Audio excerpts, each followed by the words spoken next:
Dan salam sejahtera. Terima kasih kepada Saudara Majlis selaku Pengerusi Majlis yang dihormati YB Fungsi,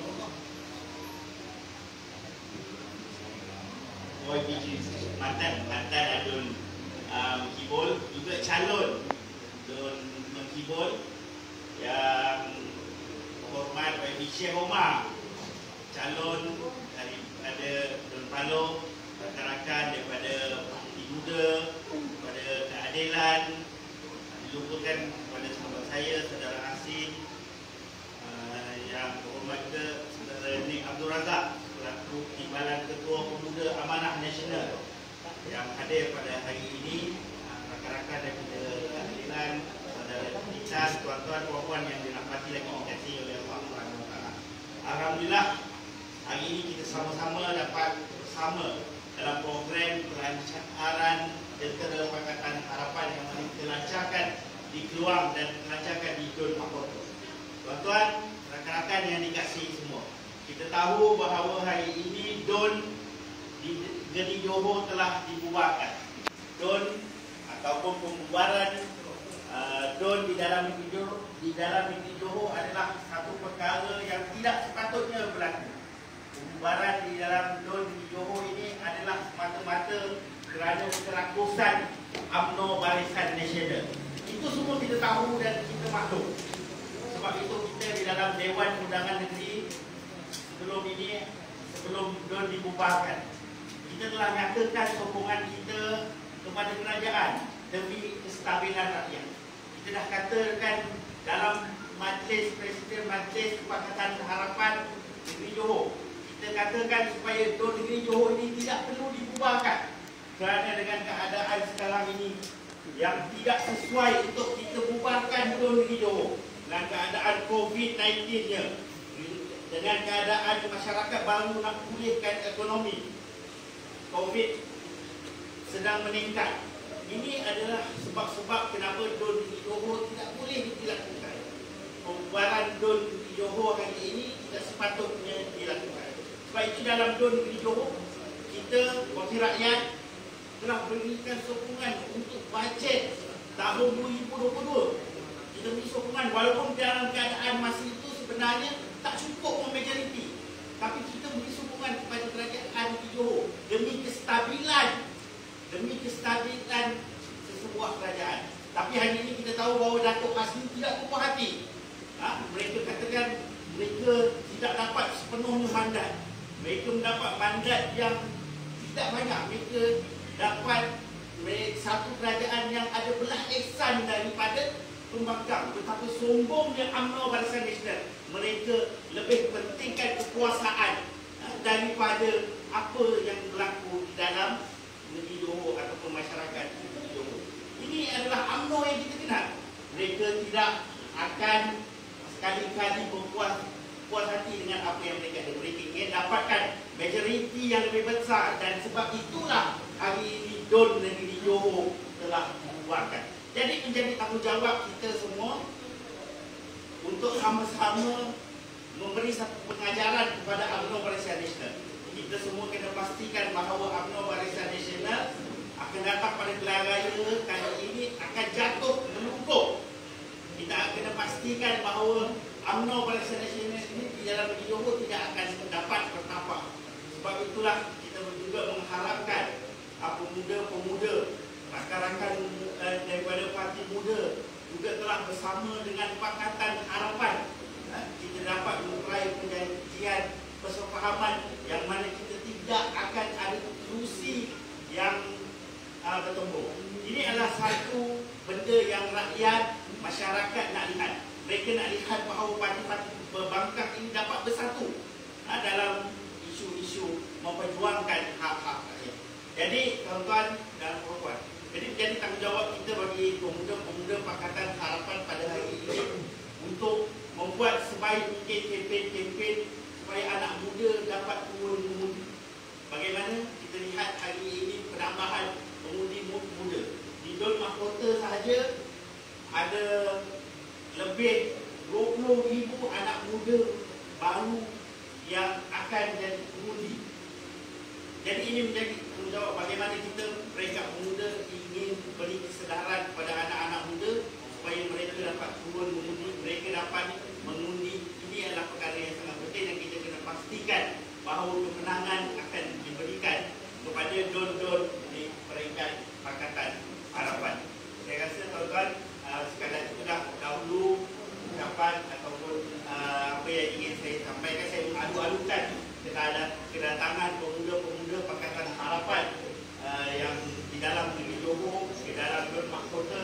InsyaAllah kita semua akan bersatu untuk menghadapi pilihan raya akan datang ini dalam pilihan raya akan datang ini supaya Pakatan Harapan dapat menawan negeri Johor. Saya rasa sekadar itulah. Sekian, wabillahi taufiq wal hidayah. Wassalamualaikum warahmatullahi wabarakatuh. Terima kasih diucapkan kepada saudara Taqiyuddin Syed Man, Ketua Pemuda Amanah Negeri Johor dan juga bakal calon Pakatan Harapan bagi Don Mahkota. Seterusnya majlis menjemput saudara Chu Chong Sin, mantan Adan Mengkibul dan juga bakal calon Pakatan Harapan Don Mengkibul untuk memberikan ucapan. Dipersilakan. Terima kasih atas jemputan dari Taqiyuddin. Terima kasih kepada saudara Majid, Majid juga campaign manager kepada Abu Syed. Terima kasih. Dan juga serasa gembira hari ini juga dapat jumpa dengan rakan-rakan dari muda dan para hadirin. Selamat malam. Saya mantan Abdul Mujibo. Seperti yang dikatakan oleh Wabi Taqiyuddin tadi, kerajaan ini selalu kata dia kerajaan prihatin. Juga ada bantuan prihatin. Jadi adakah sebenarnya dia prihatin? Mungkin tak peduli sekarang ada pandemik, ada Omicron. Tetap ingin bubarkan Dewan supaya dapat merebut kuasa, mendapat yang lebih banyak adil. Jadi dalam tempoh kami selama 3 tahun 9 bulan, kita jadi adil kerajaan selama 22 bulan. Pembangkang juga 22 bulan.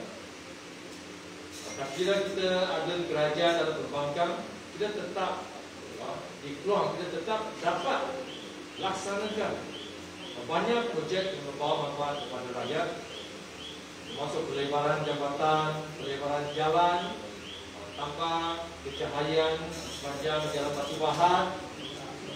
Banyak projek yang kita laksanakan, kita mendorong supaya dilaksanakan oleh sama JPA, sama ada Majlis Pemandaran supaya membawa manfaat kepada rakyat. Atas kapasiti sebagai wakil rakyat, saya selalu fikirkan apa yang akan membawa manfaat kepada rakyat. Ini kita peduli. Dalam bajet 2022 Johor, sebenarnya setiap adun akan diberikan 3,000 test kit. Tetapi bulan Disember, bulan Januari, bulan Februari, saya kerja dengan upaya pembangunan Menteri Besar Caretaker Menteri Besar. Sekarang sudah ubah dia sebagai kerajaan Caretaker. Tetapi dia tak dapat. Bukankah test kit ini lebih penting? Bukankah kawalan ataupun pencegahan wabak lebih penting? Jadi ini sebagai satu kerajaan yang tidak peduli. Juga tidak peduli.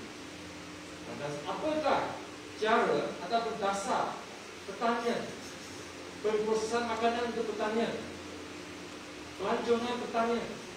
Bagaimana kita dapat integrasikan ini? Ada satu dasar yang berkesan supaya orang muda dapat kerja, peluang kerja yang lebih banyak, gaji yang lebih tinggi. Bagaimana mereka kerja di bandar-bandar besar, di KL, di Singapura, dapat balik ke kampung halaman mereka. Ini yang kita selalu fikirkan. Kita ada satu plan strategi yang dinamakan Lembaran Johor Tengah.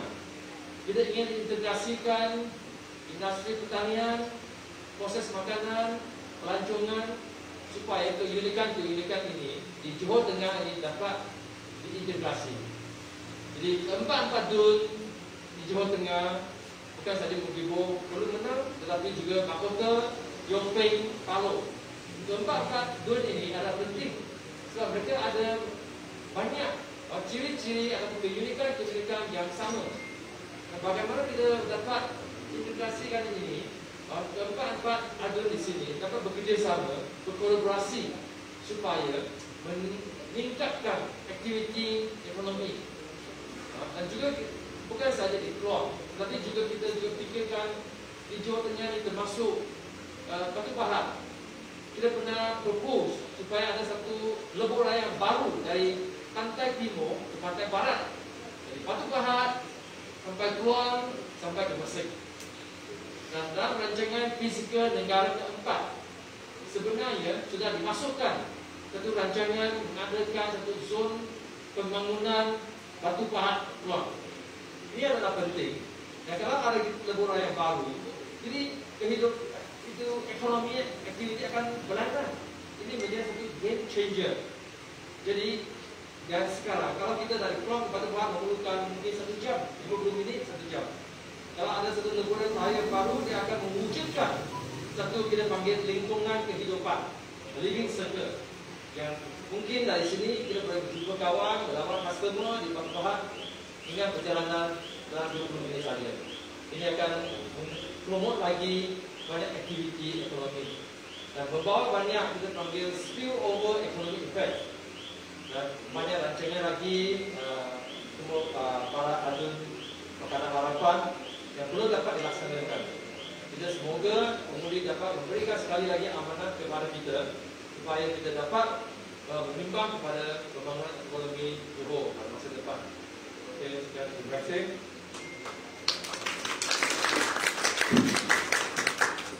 Terima kasih ucapkan kepada saudara Cik Tong Sim, bakal calon Pakatan Harapan bagi Dun Kibul. Seterusnya saya menjemput saudara Asim Abdullah Al-Lutfi, Pemuda Amanah, untuk memberikan ucapan. Dipersilakan.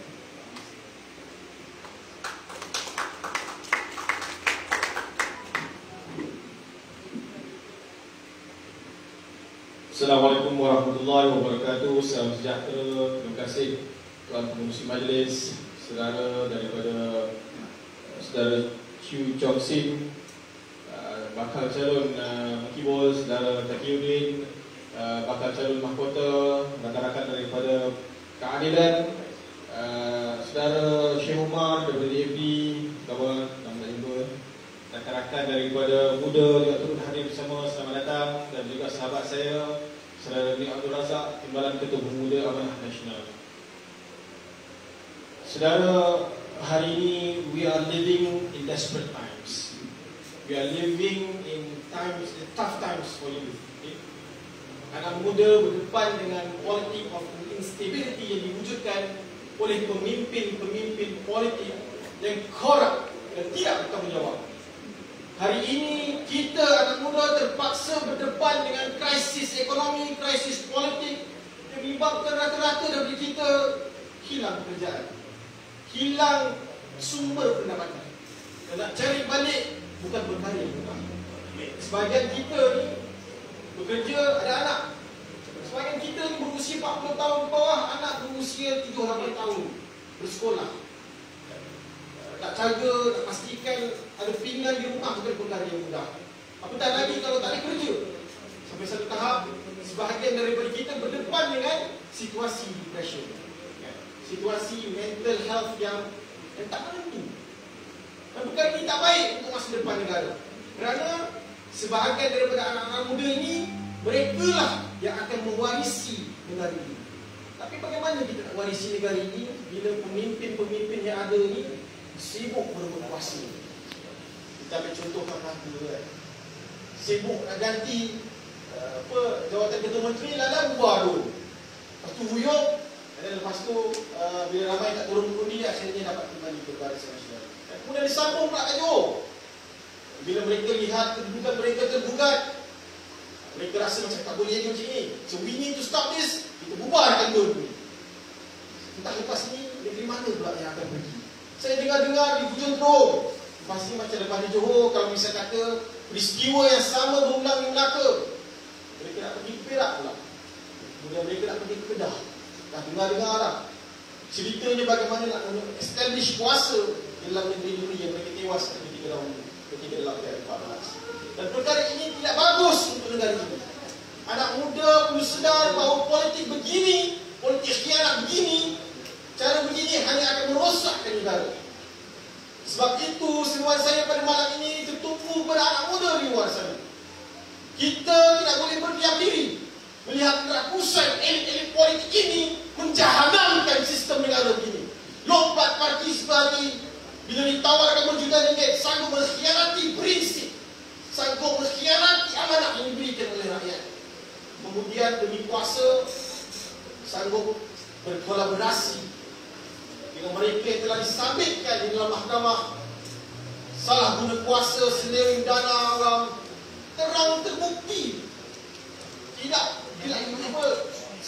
terang suruh, jelas di dalam mahkamah tersabit kesalahan tersebut, tapi masih ramai yang mendukung. Itu belum cerita bagaimana parti yang mengangkat agama sebagai tunjang pun sanggup berkumpul dengan kelompok-kelompok ini demi kuasa. Dan sebab itu pada malam ini saya seru pada anak muda di luar sana, bukalah mata dan melihat politik begini tidak mungkin akan memberi keuntungan sedikit pun kepada generasi yang akan datang. Politik cacang merba begini hanya akan merosakkan negara. Sebab itu anak muda kena bangkit.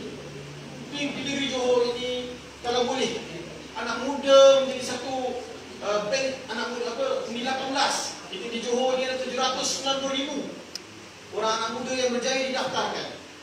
Dan ini bukan satu jumlah yang kecil, ini satu jumlah yang sangat besar. Tidak silap saya jumlah ini termasuk anak-anak muda yang lain yang sudah lama berdaftar. Bawah 40 kita ada sekitar 40% hingga 50%. Kita menjadi penentu di dalam negeri ini, dalam pilihan negeri akan datang, siapa yang diangkat menjadi pemimpin negeri ini. Dan akhirnya, siapa yang akan mentadbir membawa manifesto yang terbaik untuk kita. Kalaulah kita biarkan orang-orang yang korup ini yang sanggup menjarah harta negara, kemudian sanggup membeli undi, sanggup membeli adun-adun semata-mata untuk menyokong mereka, ke mana kita nak pergi lagi? Mana kita nak pergi negeri? Sepatutnya kita angkat pemimpin-pemimpin yang berprinsip, yang mengangkat nilai amanah, mengangkat nilai keadilan, dan lebih penting berjiwa rakyat. Sanggup turun waktu susah, sanggup memahami bahawa ketika negara ini Omicron sedang meningkat sampai 20,000, sepatutnya keutamaan kita berikan kepada pemulihan, proses pemulihan, proses recovery in the economic situation. Patutnya perkara ini kita beri tumpuan, bukan bubarkan DUN semata-mata kerana takut hilang kuasa. Dan ini adalah bukti mereka gagal untuk mentadbir. Sudahlah mereka tidak memberikan keutamaan kepada pembangunan, kepada pemulihan dan sebagainya. So anak muda, sebelum saya berakhir, saya seru sekali lagi, bukalah mata seluas-luasnya. Tolaklah politik bobrok yang mengutamakan kuasa dan pangkat. Tolaklah politik lompat parti seperti ini. Bangunlah, bangkitlah dan pastikan Pakatan Harapan berjaya untuk kuasai kembali negeri Johor ini bersama-sama dengan rakan-rakan strategi kita, insya-Allah. Sekian, wabillahi taufiq wal hidayah. Assalamualaikum warahmatullahi wabarakatuh. Terima kasih diucapkan kepada saudara Asim atas ucapan kita tadi. Seterusnya dijemput kepada saudara Syekh Omar Ali, bakal calon Pakatan Harapan bagi Denpasar, untuk menyampaikan ucapan. Dipersilakan.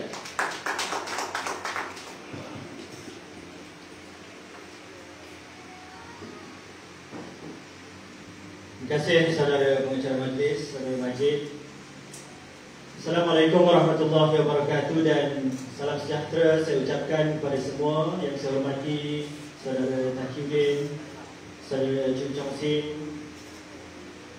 saudara Nasir, teman-teman daripada muda dan juga pemimpin-pemimpin muda di peringkat negeri Johor dan juga di peringkat nasional. Terima kasih saya ucapkan kerana hadir pada malam ini dan menjemput saya untuk turut serta dalam majlis yang dianjurkan pada kali ini. Dan pada malam ini saya rasa kita semua jelas, ya, kenapa kita berada dalam dewan yang di mana kita duduk pada malam ini. Kerana tidak lain dan tidak bukan adalah kerana Dewan Undangan Negeri Johor telah pun dibubarkan pada 22 hari bulan Januari yang lalu.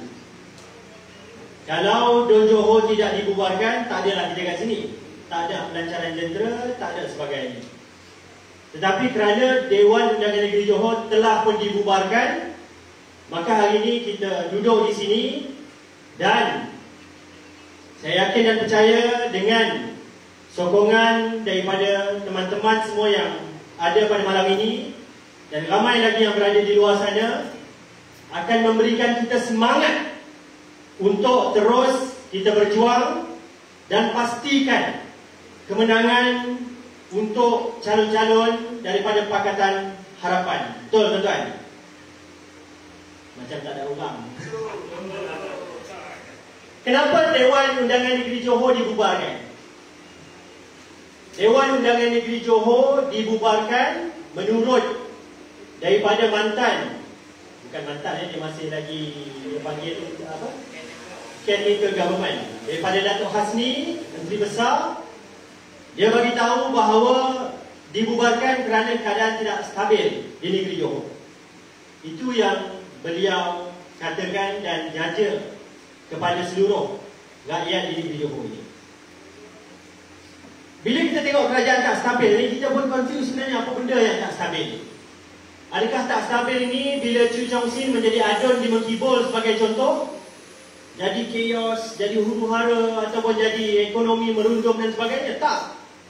Kalau kita kata ekonomi tak baik, bukan sebab kerajaan tak stabil, tetapi kerana memang negara sedang dilanda krisis ekonomi, krisis kesihatan yang menyebabkan kita semua berada dalam keadaan tidak stabil dari sudut ekonomi dan sebagainya. Tetapi dari sudut politik, sebenarnya apa yang tak stabil saya pun tak tahu. Saya pun tak sure apa benda yang tak stabil. Kalau tak stabil kerana di Johor ini UMNO dan rakan-rakan sekutunya mentadbir dengan 29 kursi dan 27 kursi daripada Pakatan Harapan, saya tak nampak di mana yang tak stabil. Kerana kerajaan Johor lah kerajaan yang menang, UMNO-nya mentadbir dalam jumlah kursi yang tipis, tetapi bajet boleh diluluskan. Dan dalam keadaan 29-27 kursi inilah semua adun. Saudara ni semua adun di Johor diberi peruntukan yang sewajarnya. Diberi peruntukan yang sewajarnya untuk berkhidmat di dalam kawasan DUN masing-masing. Tak kira sama ada kerajaan ataupun pembangkang. Tak tahulah kalau UMNO ni dia kata bila bagi peruntukan sama rata ni kerajaan jadi tak stabil, saya tak pastilah. Yang saya faham bila peruntukan diberi sewajarnya kepada adun-adun sama ada kerajaan maupun pembangkang, sebenarnya yang dapat untung adalah rakyat di bawah. Kawasan kerajaan ada peruntukan. Kawasan yang diwakili oleh adun pembangkang juga ada peruntukan. Saya yakin dan percaya kalau teman-teman berada di Keluang ini, di dalam DUN Mengkibul sebagai contoh, apa benda yang saudara Chu Chong Sin tak bagi? Semua benda dia bagi. Kecuali isteri dia tak bagi benda orang lah. Semua benda dia bagi. Bakul makanan, berapa banyak Chu Chong Sin? Bakul makanan yang diberikan kepada rakyat terlalu banyak, sampai dia pun tak boleh cakap berapa yang dia bagi kepada rakyat. Kalau di Paloh, kawasan saya, sekurang-kurangnya 3,000 bakul makanan sudah kita edarkan dengan peruntukan yang diberikan oleh kerajaan negeri, yang saya pun tak tahu kok celah mana tiba-tiba pada hari ini dia kata peruntukan ke ataupun dia kata kerajaan tidak stabil. Dalam keadaan kerajaan mentadbir 29 adun kerajaan, 27 adun pembangkang, kita dapat peruntukan yang sewajarnya, sehingga akhirnya yang mendapat manfaat paling besar ialah rakyat di bawah. Saya tak faham kok mana tak stabil. Di Johor memang kita punya speaker daripada pembangkang, timbalan speaker daripada pembangkang, saudara Suhaizan dan saudari Gan Pek Cheng. Tetapi Johor lah yang paling rukun. Kalau tuan-tuan pergi tengok di sidang itu, paling rukun. Paling rukun, semuanya berjalan dengan lancar, bajet boleh diluluskan. Walaupun keunikan di Johor ini, speaker dan timbalan speaker daripada pembangkang. Ini cara Johor yang Datuk Hasni sebagai Menteri Besar bangga-banggakan. Dan inilah yang dia jualkan cerita ini kepada negeri-negeri yang lain. Jadi, mengapa kata kerajaan ini tidak stabil? Tidak lain dan tidak bukan menurut firasat saya. Menurut firasat saya, keadaan yang dikatakan tidak stabil hanyalah semata-mata kerana kuasa dan juga faktor-faktor politik kepartian mereka sahaja yang ingin berkuasa penuh dan berkuasa lebih besar lagi. Dia nak tunggu stabil macam mana? Dia nak tunggu stabil mungkin apabila Barisan Nasional atau UMNO menang besar 35 ataupun 36 kerusi berbanding 20 kerusi pembangkang, baru dia kata stabil. Baru dia nak kata kerajaan ini stabil. Tapi tuan-tuan semua, kalau mereka ada kuasa yang besar, adakah maksud kestabilan itu bila tak ada orang lain ganggu? Bila tak ada check and balance daripada pembangkang? Adakah itu yang dimaksudkan kestabilan UMNO Barisan Nasional? Sehingga mereka boleh buat apa sahaja. Ingat lagi masa dulu, walaupun isu ini dah lama, apabila Datuk Seri Najib Tun Razak menjadi Perdana Menteri, macam-macam kerosakan yang dibuat sampai negara kita malu dengan isu-isu besar. Contohnya 1MDB. Itu tak mau sebut lagi dah sekarang ni. Tapi nak cerita bagi, apabila kuasanya cukup besar, mereka boleh buat apa sahaja. Walaupun orang luar, negara luar mentertawakan negara kita, tapi pada mereka itulah kerajaan yang stabil, kerana mereka ada kuasa yang besar dan mereka boleh buat apa sahaja dalam negara kita tanpa memikirkan kepentingan rakyat. Sebab itu, bila kita tengok semula di Melaka, selepas UMNO menang besar di Melaka, apa yang timbalan Pengerusi Barisan Nasional katakan? Datuk Mat Hasan, dia kata kita memang sengaja buat pilihan raya sewaktu peratusan keluar akan berada pada jumlah yang kecil, yang rendah. Waktu ini kita kena seize the moment. Kita kena ambil betul-betul kesempatan ini untuk pastikan UMNO menang besar dan terbukti di belakang. Itu bukan sebab tak stabil, bukan sebab COVID, bukan sebab ekonomi. Kalau di Melaka itu memang kerajaannya dipimpin oleh UMNO. Tetapi dia mengambil kesempatan sewaktu orang takut untuk keluar mengundi, ramai pengundi-pengundi luar berada di luar negara, akhirnya tak boleh keluar mengundi. Waktu itu UMNO ada peluang yang besar untuk dapatkan sokongan rakyat. So ini semua helah-helah politik. Sebab itu pada pilihan raya kali ini, walaupun hari ini kita lihat kes mula meningkat hari demi hari, tapi kita harus pastikan ramai rakyat yang ambil bahagian untuk keluar mengundi. Kalau peratusan pengundian 75% ke bawah, maka situasi seperti mana Melaka bakal melanda di negeri Johor. Dan kalau situasi di Melaka berlaku, maka UMNO akan menang besar. Dan apabila UMNO menang besar, dia akan buat di tempat-tempat lain kemungkinannya pilihan raya negeri yang lain, sehinggalah dia dapat momentum dan mengambil alih Putrajaya dengan kemenangan besar daripada UMNO dan Barisan Nasional. Dan ini kita tak boleh biarkan. Jadi apa yang kita perlu buat pada masa ini?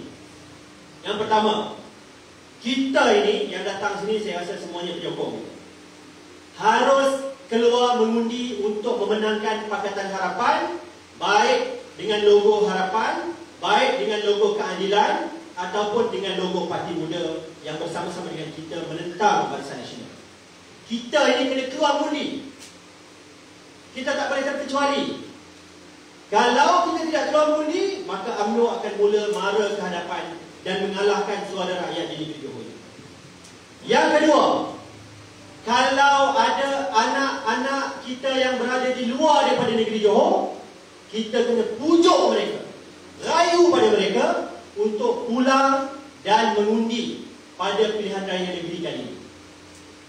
Jadi kalau pakcik, makcik ada anak, kena pastikan mereka keluar, balik ke Johor dan mengundi, tunaikan tanggungjawab mereka. Dan yang ketiga, kalau ada anak-anak saudara, anak-anak tuan-tuan dan puan, adik kakak tuan-tuan dan puan yang berada di luar negara, khususnya di negeri Johor, maka kita harus minta mereka untuk daftarkan diri sebagai postal voting ataupun pengundi secara pos. Caranya bagaimana?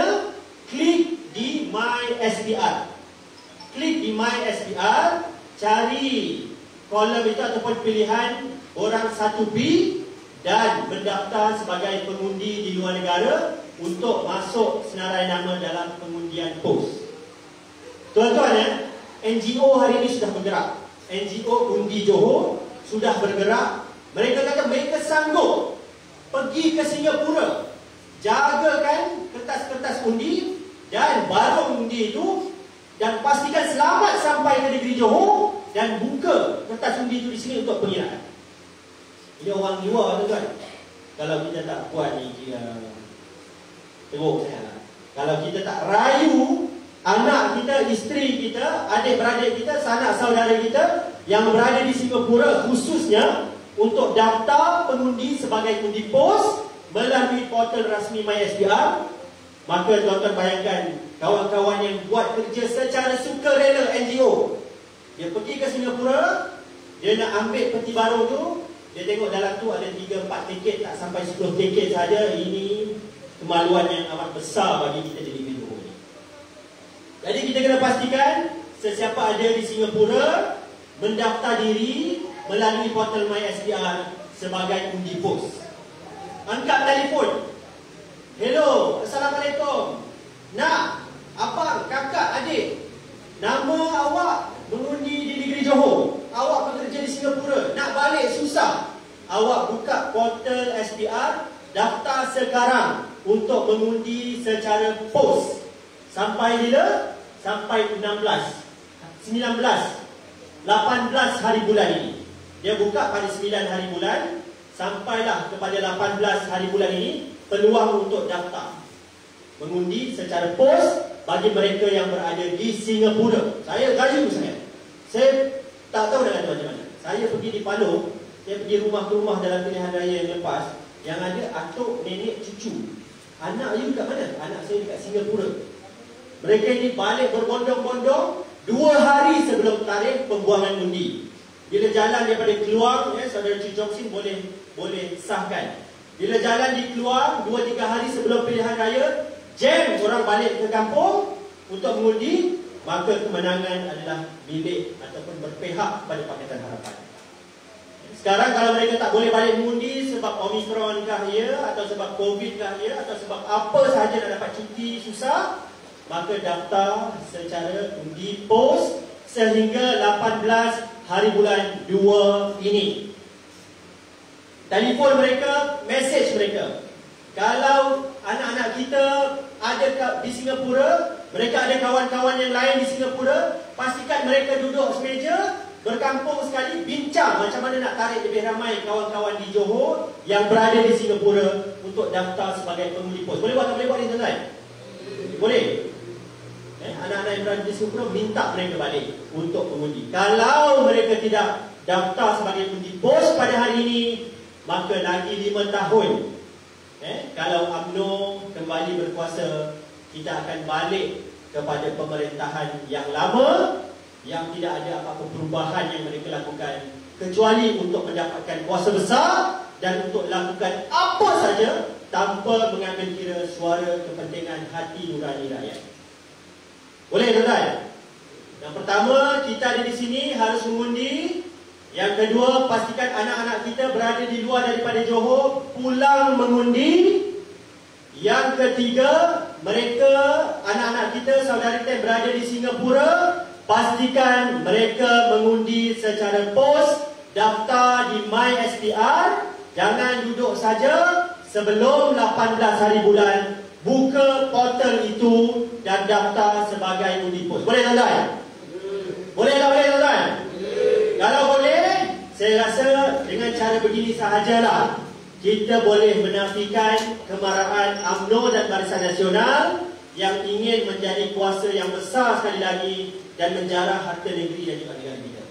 Kalau kita boleh balik mengundi ramai-ramai, itu petandanya kemenangan di negeri Johor akan berpihak kepada Pakatan. Tak cukup buat tuan-tuan.